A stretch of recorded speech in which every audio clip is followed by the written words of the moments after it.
Two-minute warning for the briefing. 2-minute warning for the briefing. Thank you.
Afternoon.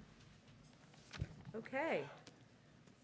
Today, the president will announce that on Thursday he expects he will meet his goal of 200 million shots administered in 100 days, or under 100 days, I should say, a goal he doubled after meeting his original goal of 100 million shots by day 58 of his presidency. As the administration, as we work to get even more people vaccinated, President Biden will call on employers across America to do everything they can to help their employees and their communities get vaccinated. That includes a tax credit for small and medium-sized businesses to fully offset the cost of paid leave for employees to get vaccinated and recover from any after effects of vaccination if needed, and a call for employers, large and small, to take additional steps to help get their employees and communities vaccinated. With that, Amar, why don't you kick us off? DOJ announced a pattern or practice investigation today, the Minneapolis PD, in aftermath of the George Floyd killing and verdict. Under current law, it's a high bar for convicting officers of federal civil rights crimes. Does the president think it's time to revisit this aspect of the law? Mm-hmm. Well, first, as the president alluded to last night in his remarks after the verdict was announced, he believes the bar for convicting officers is far too high. It needs to be changed. He's a strong supporter, as he also conveyed passionately last night, of the George Floyd Justice in Policing Act, which does change the intent standard. Obviously, there is negotiations that need to happen on Capitol Hill, but he believes the bar is too high. And if I could just square that, that includes the federal civil rights aspect of the law as well, or is he speaking more broadly? My understanding is that's also addressed in the bill. Okay. And second, if I could just hit on briefly, he's obviously going to be meeting with world leaders today on the climate summit. What does he say to allay concerns, considering how divided Washington is politically on this issue, that we're actually going to, that this country is going to follow through on what he says today, what he says this week? Well, I think what he's sending, the message he's sending to the country and frankly to the world, is that he feels that the climate crisis we're facing around the world, and certainly in this country as the world's largest emitters, is so significant that within 100 days of his presidency, he's convening the world's largest economies to have a discussion about that. And he is going to put actions in place as well. Obviously, he's put in place a number of executive actions, and we'll have more specifics to announce in the coming days about what targets we are setting here in the United States. And I understand what you're asking me is what happens in 2024, right? Or is that what you're asking me? Well, that's a long time away, but the president has every intention of getting reelected, and certainly ensuring that he is implementing policies where addressing our climate crisis, putting Americans back to work, go hand in hand, which is absolutely his desire and his commitment, will be a part of his continuing agenda. Go ahead. Thank you, Jen. You just called on Congress to pass the George Floyd bill. President Biden did, Vice President Harris did the same last night, said it's a key priority. Why should people have confidence that President Biden will be able to win over Republican support for the George Floyd bill when he hasn't been able to do so on his other legislative priorities? Like the American Rescue Plan that he passed into law? He didn't get Republican support for that. He didn't, but he certainly has support from the American people, and about 80% of it's more than 70% of the American people. I will say, Kristen, that look, the president doesn't believe that he alone can pull the George Floyd Policing Act across the finish line. That is going to be up to Congress. And right now, there are negotiations that are happening. There are leaders in both sides that are having those discussions. The president obviously advocated, as you alluded to, last night in remarks he delivered after the verdict. And we are also have been advocating, our senior leadership has been advocating for this on the Hill, including in direct conversations with members. We're in close touch with the Senate Judiciary Committee, Senate leadership, who are working towards this goal. This encompasses many offices in the White House, including, of course, the president talked about this quite a bit during his meeting with the CBC last week, but also our legislative affairs team, our public engagement team, the Department of the Domestic Policy Council, and their leaders are deeply engaged. And we're also in regular contact with the nation's civil rights leaders who are also advocating for this. But I will also say that there are times, and this is true in diplomacy, but also true in legislating, that we need the best strategy is to provide the space for those conversations to happen privately. And that's part of our objective. I understand you're citing the fact that public polling showed there was bipartisan support for ARP, but in order to get the George Floyd bill passed, you need 60 votes. So I guess the question is, why should people have faith that the president will be able to get 60 votes to get the George Floyd bill passed? Well, I think what I was trying to convey, but let me try again, is that the president alone cannot pass the George Floyd Justice in Policing Act into law. How does he see his role in getting the George Floyd bill passed? Well, his role is to work with leaders in Congress, as he has, being in touch with leaders in Congress in the Senate and House, also having a discussion with members of the Congressional Black Caucus, many of whom are playing important and prominent roles in getting this legislation across the finish line. He's also asked members of his senior team, whether it's the legislative team, the Domestic Policy Council, his Office of Public Engagement, to work with outside organizations, civil rights leaders, and others to work together to put pressure on Congress to move forward. He used the opportunity last night to deliver remarks, and I will say, as he's preparing to, as he's thinking about what his joint session speech looks like next week, he has every intention of using that as an opportunity to elevate this issue and talk about the importance of putting police reform measures in place. As you know, one of the key sticking points is that qualified immunity provision. Is the president willing to compromise on qualified immunity? Would he back a bill that didn't include qualified immunity? Well, again, I think the stage we're in now is that leaders on the Hill need to have discussions among themselves about where they can find agreement. And often those discussions, just like they do, it is the case in diplomacy, the best strategy, the most effective strategy is to allow for space for those conversations to happen privately. Once they come to agreement, and we're certainly hopeful they'll do that, we'll have to take a look at what that looks like. Oh, go ahead. Go ahead, Thank you, Kristen. Jen. Just to follow up from the other Kristen's line of questioning. Sure. Kristen's in the front row. I know. We were laughing about that. When President Biden spoke with George Floyd's family yesterday, he promised that he would do everything he could to get the George Floyd Justice and Policing Act passed. So would that potentially include supporting getting rid of the filibuster if he can't get the 60 votes needed to pass the Senate? The president's view remains the same, which is that he believes there should be support from Democrats and Republicans to put in place common sense, long overdue measures to reform our police and justice system. And he believes rebuilding trust among communities is something that Democrats and Republicans should support. There are conversations that are happening now that involve Democrats and Republicans, and he wants to leave the space for that, so he doesn't believe that having a discussion about the filibuster is constructive to that at this point. Okay, and 2 questions on immigration. Is President Biden potentially open to doing immigration reform through reconciliation? Well, this is another area where the president looks both at history and past history and also recent history, and sees that there has been bipartisan support. There is bipartisan support, for example, on the Dreamers and moving forward there.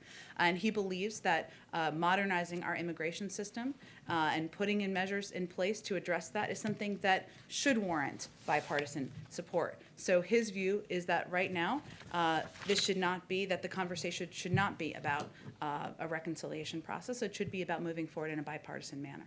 And so, I mean, these members of the Congressional Hispanic Caucus that President Biden met with yesterday, they said that we need to find any other form and avenue to achieve as much as we can, and that can include reconciliation. So I guess, can you at least confirm that that did indeed come up during their meeting That yesterday? members of Congress raised this issue? No, they were saying that President Biden raised this issue and that he at least expressed some degree of support for it. Well, I guess I can articulate what the president's point of view is, and certainly what his intention of conveying in any private meeting was, which is that he believes there should be bipartisan support. Of course, members are going to propose a range of mechanics for moving things forward, but his view is that the conversation right now should not be focused on reconciliation. It should be focused on finding a bipartisan path forward. Go ahead. Thanks, Jen. You mentioned Republicans and Democrats negotiating this on Capitol Hill. Is it Immigration or? I'm so sorry. Immigration's on my mind. No, it's okay. I just wanted to make sure I was answering the right question. No, on the George Floyd Act, or this issue of police reform. Does this White House see this as the George Floyd Act, all or nothing? Is there room for Republican proposals like the one from Senator Tim Scott? Of course, this is going to be a discussion, and a lot of the conversations right now, as you know, from covering this, are happening between Democrats like Senator Cory Booker and like Senator Tim Scott, and they're going to have to decide where they can find agreement moving forward.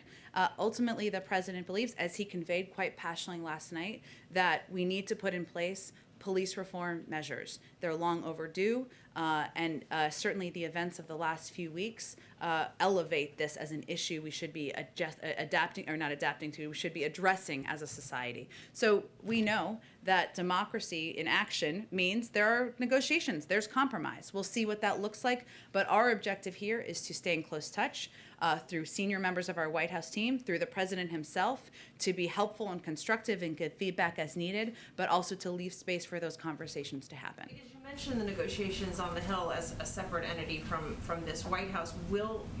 Could you just elaborate on what you just said, the president's involvement and senior staff's involvement?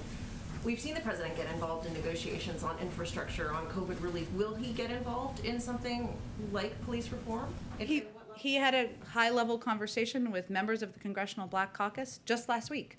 And this was a prominent part, an important part of that conversation. And I wasn't intending to send, so I appreciate you asking, I wasn't intending to convey that it was separate. It's not separate, but there are conversations that are happening between Democrats and Republicans on Capitol Hill. We are staying abreast of those. We are certainly engaged with a number of those members at a range of levels in this White House, including at the president's level, but also from leaders in the legislative team, from leaders of his Office of Public Engagement, and from leaders of the Domestic Policy Council. Does the president have a deadline by which he would like to see this on his desk, given where this falls in the national discourse right now, and the importance and the potential for losing the momentum that exists? Well, I think the president certainly sees this moment as an opportunity to redouble everyone's efforts in getting this legislation passed and move forward.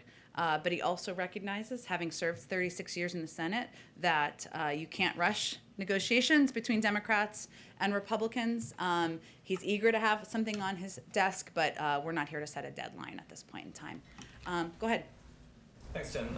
I know we're celebrating 200 million shots today, but there's some indications that, at the very least, rates aren't raising at the same rate as they have been previously in the administration. The rates of vaccinate, or sorry, just clarify what you mean. It's being put in arms, and my question is whether you guys see that as just sort of the inevitable blip from J&J coming out of circulation, if it's hitting a wall with, we're now moving towards folks who might be more hesitant to get the vaccine versus folks who already have, if it's just sort of blips in the data, or if you don't, basically if you don't think that the last few days have been representative of a broader trend.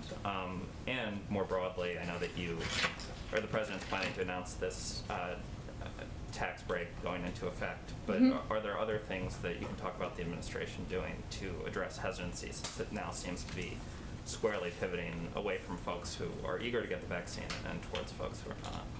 Well, first I would say, and you asked a few questions there, so let me see if I can answer all of them.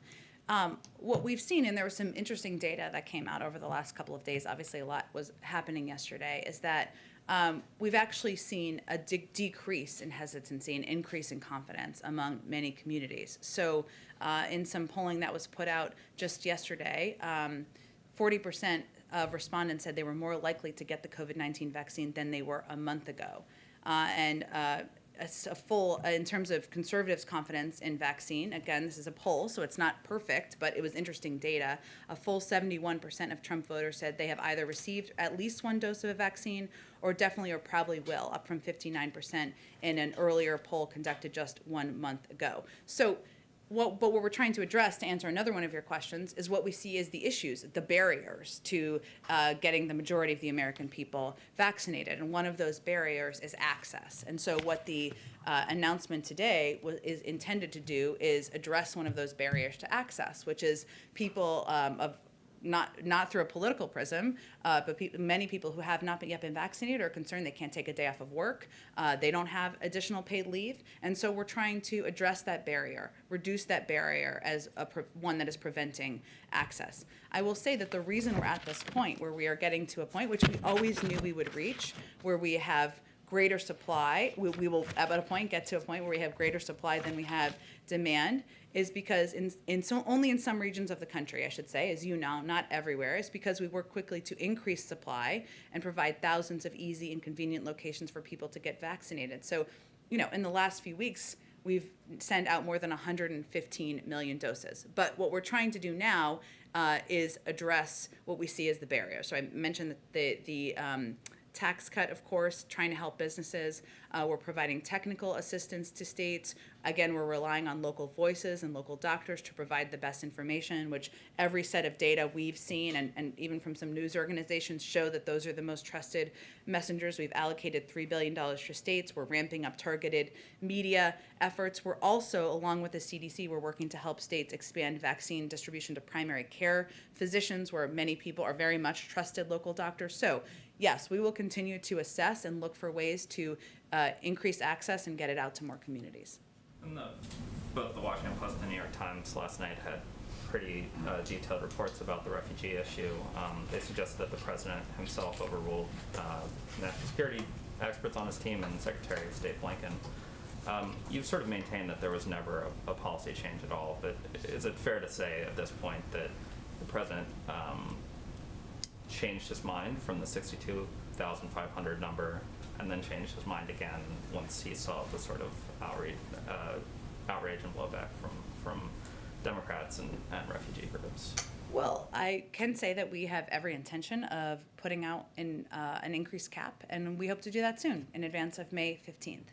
I'm obviously not going to get into private conversations between the president and members of his national security team, but I will say that one of the things that has been on the president's mind that I think was covered in a number of those stories are the challenges and the challenges to our resources. And we've talked about this a little bit. So one of those is refugee processing in a big global system. And there were muscles that have been atrophied over the last few years. It's not just the federal government. It is also a lot of important organizations around the world that help address this. And his concern was in part, is that system prepared? Now, by setting a larger cap, which we have every intention of doing, we are sending a message, get your muscles back in action so that we can welcome more refugees and continue to strive toward the goal that he has always maintained of 125,000 refugees for next year. Our policy has not changed on that front. We've always wanted to reach 125. It's just a matter of what we think we can get to this year. The State Department is in charge of processing refugees. Mm-hmm. If the Secretary of State is encouraging the president to sign the paperwork to raise the cap, that would suggest that he feels that the State Department, despite whatever atrophy may have happened, could have raised that limit, and that the president, because of perhaps, worries about if HHS could support the refugees when they got here, perhaps because of political calculations, overruled the Secretary of State. And so I'm asking if you can explain why, if the State Department says that they can do this, the president didn't think that they could. Well, first of all, it's setting a cap, right? It doesn't answer the question of whether we can reach that. This is an important point of whether we can reach that point. To get into this, right? Because there's no reason that the president couldn't have done what he said he was going to do, raise the cap to 62,500, and then if the State Department or HHS determined that they couldn't, process the refugees, just not hit that number. As you said yesterday or 2 days ago, that happens all the time. So Sure. this just sort of And he has underscores every intention of raising the cap. The Friday announcement was not about the top level of the cap. And I think that's an important thing for people to understand. But I'd also say, as you alluded to in your question, the State Department, yes, they do the they do the vetting, which is an important part of the process and can take months. And there are a low number of refugees that are currently through a security vetting process, despite numbers that have been put out there and in reporting which are inaccurate. There's a low number. Hundreds of people that have already been. What'd you say? It's not hundreds of people that have already been approved by the State Department. I think the reports are something like 700 people have had to cancel flights because of. And the flights have resumed. The flights have resumed as of Friday. But there's also another component of this because it's an interagency process that addresses refugees resettlement, right? ORR, the Office of Refugee Resettlement, which is not a part of the State Department, has a component of this as well. It's a part of HHS. The president looks at all of the government, all of our resources available, what he thinks the capacity is, but he also is looking for assessments from the interagency team on what's possible. That's what his questions were. Hence, we'll have more to say when we have a conclusion on that. I think we're talking past each other, so I'll just ask once more and then we Okay. can move on if you don't want to. But the question is whether the president changed his policy on the 6,500 and if on Friday you intended it to be 15,000 and then changed the decision after the outcry. Well, his policy was on Friday, was months before, continues to be to reach 125,000 refugees in next fiscal year. 62.5 was a down payment. It will be slower this year than it will be next year. The president wants an assessment of how far we can get. That's what he's looking for. The State Department has a component of that. HHS has a component of that. We're going to look at all of that. And the refugee cap, and the point I've been trying to make, which I know you don't love, but that's okay, but to others, is that the cap is something that is not typically reached. We wanted to send a clear message. We are a country that is welcoming refugees. We recognize that that is not the message that was sent. And so we reassessed, but it's not a change in policy. It's just making sure we're sending a clear message to the world about who we are. America's back. We're welcoming refugees. We need to get our muscles back working again, and we'll have an updated cap hopefully soon. Go ahead, Trevor. To the point about kind of getting the muscles back to where Yeah. they need to be, you know, we're curious just about what capacity does exist right now for the government. And when you talk about the Office of Refugee Resettlement, is one of the issues that some of the employees there have been transferred over to dealing with some of the asylum issues? Is that one potential issue there? Well, one of the issues, the president wanted an assessment of whether they could do both, right? There are components that exist in different agencies of government, right? But whether they could do both, whether there was enough funding to do both, there has been funding transferred from other components of HHS to help address the unaccompanied children, the number of unaccompanied children who are coming across our border. But also there was a hiring freeze at the Office of Refugee Resettlement during the last administration, and there were only a couple thousand, low number of thousand refugees who were welcomed in during the last fiscal year. So it's not just government, it's also external organizations who play a vital role. And certainly, and this is one of the points I think maybe we weren't in agreement, but I think you were getting to, or what I was trying to get to, is that it's also these high caps, the 125 cap is sending a message to the world. We are going to do this, work with us on this, work with us on vetting, work with us on resettling and assistance that's needed. There are legal requirements and funding requirements that we need to help refugees when they come into the country from ORR. There's funding requirements for that, but we also acknowledge a lot of the funding comes from outside organizations. That needs to be prepared as well. There's one other factor we haven't talked about, but is an interesting one, I think, is there are some limitations that have come about because of COVID. Because sometimes, typically in the past, people have traveled to do some of these vetting interviews and expedite moving refugees through processing. Also, people coming into embassies around the world, that's an additional challenge. We were looking at assessment of all of these items. And do you have a number just of how many refugee officers have been transferred over to dealing with asylum or unaccompanied minor issues? Transferred over from UACs or transferred over? Who work in the Office of Refugee Resettlement as officers, but now they're working primarily on unaccompanied children. We have some funding numbers. I don't think I have staff numbers in front of me. I'd certainly send you to them, but we can check if there's more specifics on it. And then are there outstanding security concerns around the refugee resettlement program that are being addressed as part of this review that you're doing? Well, there's a fairly stringent vetting process that takes place, and that can take months and months. It really depends. There have been some limitations and delays, frankly, because of COVID, which has happened in other areas as well. I'm not saying that's the totality, but that is certainly a factor. But that can certainly take some time, so that's had an impact as well. Okay. But not new security issues, if that was what you were asking. Yes, thank you. And then just on policing, just quickly, just curious, we were talking about the DOJ announcement this morning. Is there any White House reaction on that decision to start that investigation? And has there been any other outreach that you've done to police groups or civil rights groups since the Floyd verdict as you move forward on that? Sure. Well, let me first say that during the campaign, the president pledged to appoint DOJ leadership that would prioritize pattern or practice investigations. And so last week, obviously we didn't know the outcome, right, of the verdict, but just to give a little history here, last week the Attorney General reversed a Trump administration memo that limited the use of consent decrees with respect to investigation of police departments. And obviously, while we didn't know what the announcement would be today, the announcement today of this new investigation into policing policies in Minnesota, there's kind of a direct pattern right there of what the president was advocating for, who he nominated, the overturning of the memo just last week. Go ahead. Hi, Jen. One on vaccines, one on Russia. Sure. What does the Biden administration consider to be vaccine discrimination? Should public or private spaces be allowed to exclude people who opt out of getting the COVID-19 vaccine? I don't think those are standards we're setting from here. Obviously, private sector businesses and entities are going to set their own standards. But you mentioned earlier you'd be releasing guidance on the privacy rights people can expect when it comes to a vaccination with COVID-19. I'm not sure. Are you referring to like an FAQ related to vaccine passports or something? Part of that, yeah. Okay. Well, I think just to be clear on the vaccine passport issue, what we also made clear is that that's not something that is going to be conducted, reviewed, or overseen by the federal government.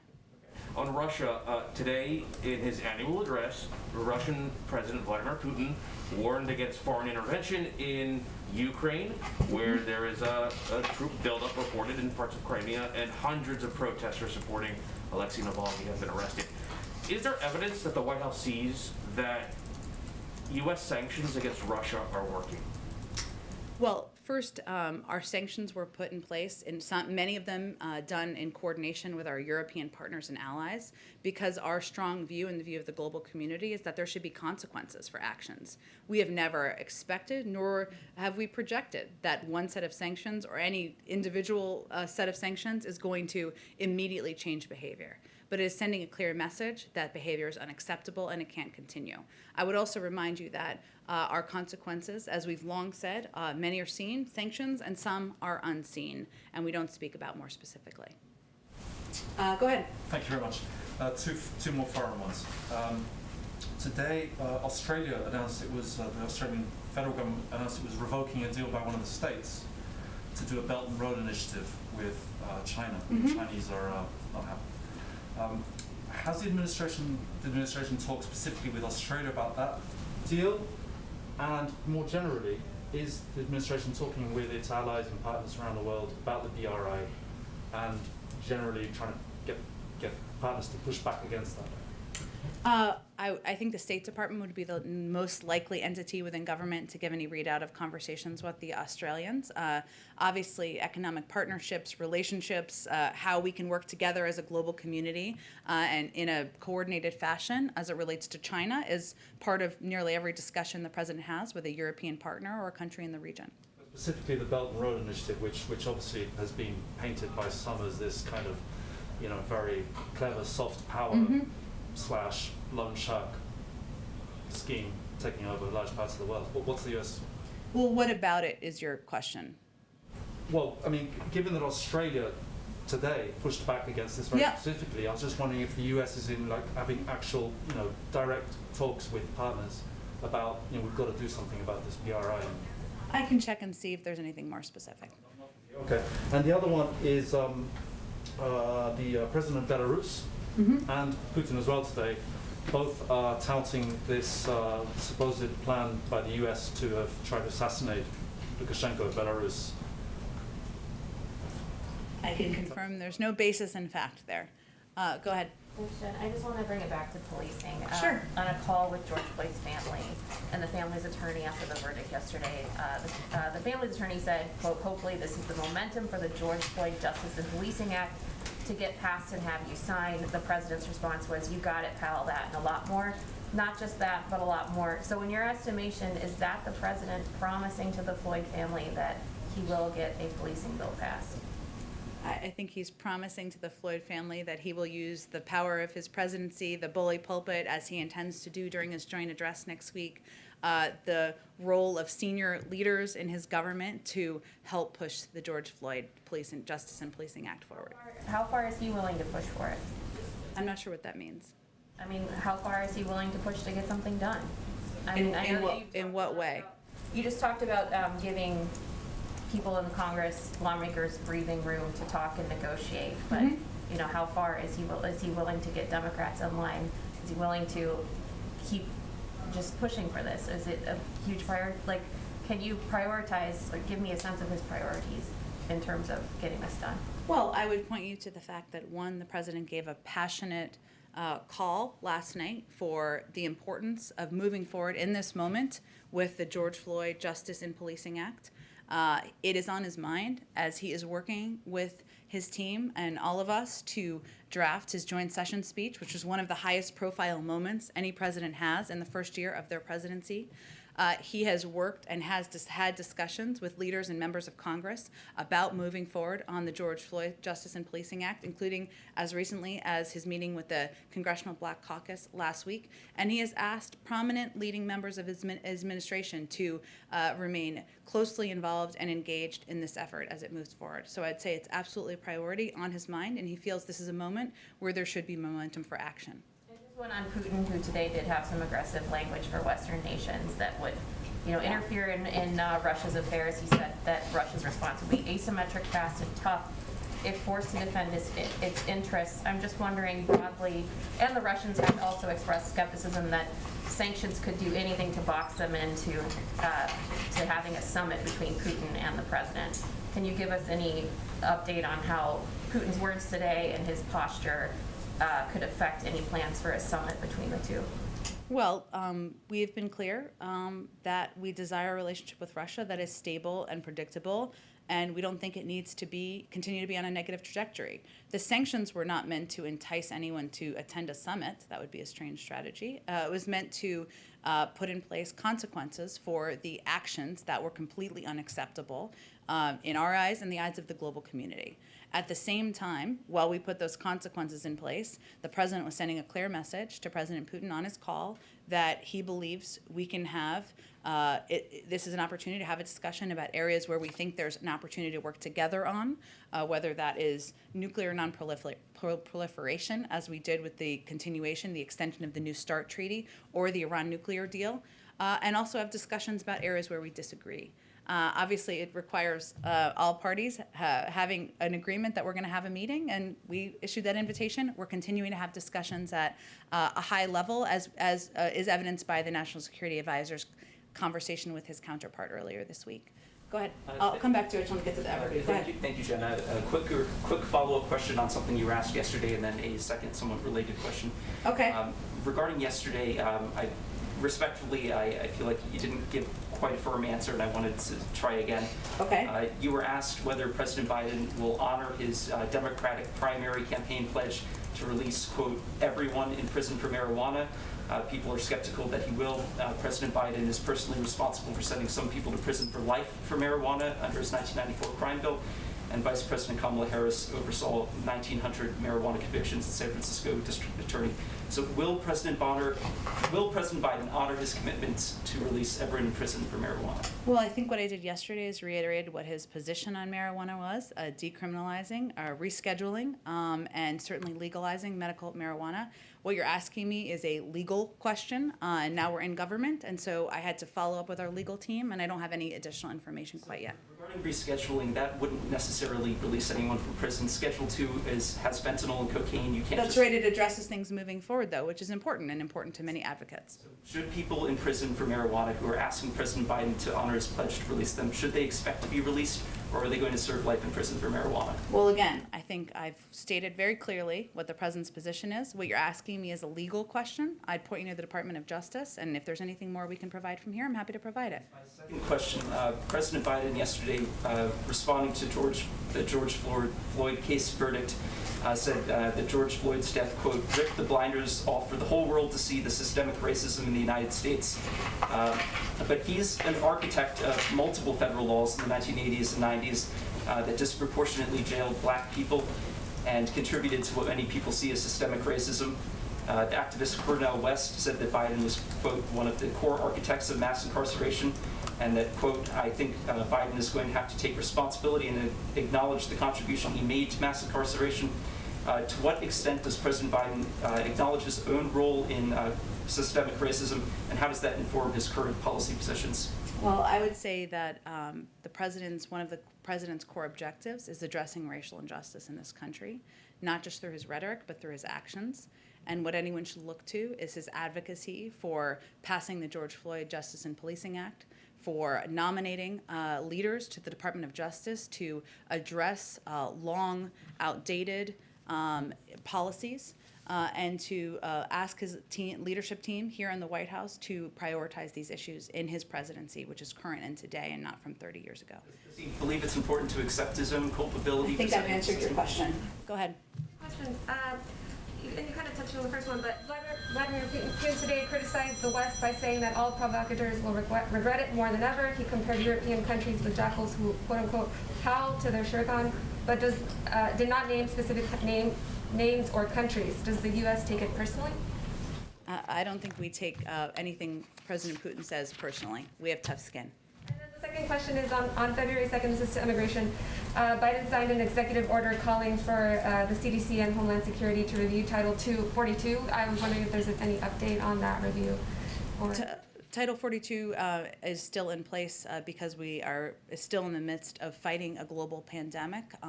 So I don't have any predictions of when that will change. Go ahead. Hi, Jen. Taylor Poplars with Spectrum News. Three quick questions. I'll make them quick. First, has the president been briefed on 16-year-old Makaya Bryant being shot and killed by police in Columbus, Ohio yesterday? It happened moments before the Chauvin verdict came out. Yes. I said to you yes, and let me just say, since you gave me the opportunity, the killing of 16-year-old Makaya Bryant by the Columbus police is tragic. She was a child. We're thinking of her friends and family and the communities that are hurting and grieving her loss. We know that police violence disproportionately impacts Black and Latino people in communities, and that Black women and girls, like Black men and boys, experience higher rates of police violence. We also know that there are particular vulnerabilities that children in foster care like Makaya face. And her death came, as you noted, just as America was hopeful of a step forward after the traumatic and exhausting trial of Derek Chauvin and the verdict that was reached. So our focus is on working to address systemic racism and implicit bias head-on, and of course to passing laws and legislation that will put much-needed reforms into place at police departments around the country. Has the president been briefed on it? Yes. Okay. And then also in Ohio, the family of Tamir Rice, the 12-year-old Cleveland boy who was killed by police in 2014, they've asked the Justice Department to reopen his case. Does the president support that? I would point you to the Department of Justice. It's their decision. And then lastly, a climate-related question. There have been several lawmakers from Ohio and other states who have called for the U.S. Postal Service vehicle contract to be paused with Oshkosh Defense. The lawmakers are alleging that there was maybe inappropriate political dealing with it, but also that it may not meet up to the president's executive order on electrifying the fleet. Okay. Is the White House concerned about that? Do you agree with a pause and investigation? I'll have to check on that. It's an interesting question. So just to understand it, it is about a contract that a company has that may or may not meet the electric fleet objectives in the executive order. Yeah, and the Postal Service has said they'll at least be able to electrify 10%, but obviously the president has wanted to electrify the whole fleet. Yes. Okay, let me check on that for you. Go ahead. Thanks, Jen. I've got one on anti-AAPI discrimination, and I'd like to circle back on a vaccine question from last week. Let's start with the vaccines. A number of lawmakers, Democratic lawmakers in foreign countries, have asked the president to waive vaccine patents to surge production. What possible reason could the president have for not doing this, given that a number of organizations like Doctors Without Borders and Oxfam have said that this would be integral to the global fight against coronavirus, outside of protecting the financial interests of these pharmaceutical companies, or maybe maintaining leverage over production of the vaccine entirely? Is there any reason why he wouldn't do this? Well, I think our USTR ambassador gave some remarks related to this just last weekend, and I'd certainly point you to those. And we're certainly looking at a range of options to help address the global pandemic, but I don't have anything more from here. And then on anti-AAPI hate, will the president direct Ms. Moritsugu to investigate claims of discrimination from that community in the college admissions process? The executive orders he took in March, or he signed in March, notably didn't address this, and then the DOJ actually dropped a federal lawsuit, supporting that claim in February. Well, it's her first week on the job. She just started, and she, as we've talked about a bit in here, will have a role both on policy, personnel, and outreach, and certainly have a seat at the table. I believe there's still ongoing litigation on this specific case, so I would. But I wouldn't expect that would be something that a White House official would weigh into while there's a DOJ ongoing consideration or ongoing litigation. Is that why that issue was absent from the slate of executive actions that the president took? If there's ongoing litigation, that's typically a factor, but I'm happy to check with you if there's anything additional on this issue. Go in the back. Thanks, Jen. 3 foreign policy questions. On Yemen first. President Biden's envoy to Yemen, Tim Linderking, just testified in Congress just now, and he said that he doesn't believe that Iran is helpful in ending the crisis in Yemen, which he considered a top priority in his administration. Is this a topic that you guys are going to raise in Vienna through your European partners? I believe that the conversations in Vienna, which are ongoing, as you know, are focused primarily on the nuclear file and how we can get to a point of having meeting compliance obligations, I should say, on all sides. So there are a lot of channels we work through, but my expectation is that those will focus on that specific issue. Talking about Vienna, Western diplomats indicating that the negotiation seems to be going through successfully, going halfway through, as they say, and they believe that maybe you need 2 more rounds to reach some kind of agreement. Is this your understanding? And what kind of agreement? Is it just to go back to the agreement itself? I mean, the previous one in 2015?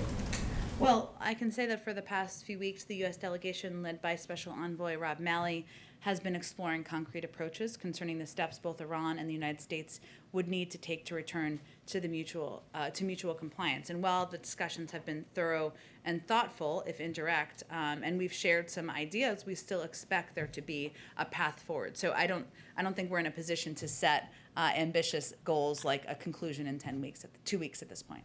And finally, former Secretary of State Mike Pompeo just held a press conference with the Republican study group at Capitol Hill, and he basically wants to introduce a legislation called Maximum Pressure Act. Does this complicate your efforts now? Do you see it as an interference? Do you see it as helping you and putting pressure on Iran to come back to the negotiation table? How do you see it? Well, I don't clearly have all the details yet on what the legislation is he's proposing, but I would say, broadly speaking, our view is that diplomacy should be in the lead, that the former administration pulled out of the Iran deal, which led us to a point where we had far less visibility into what was happening on the ground in Iran.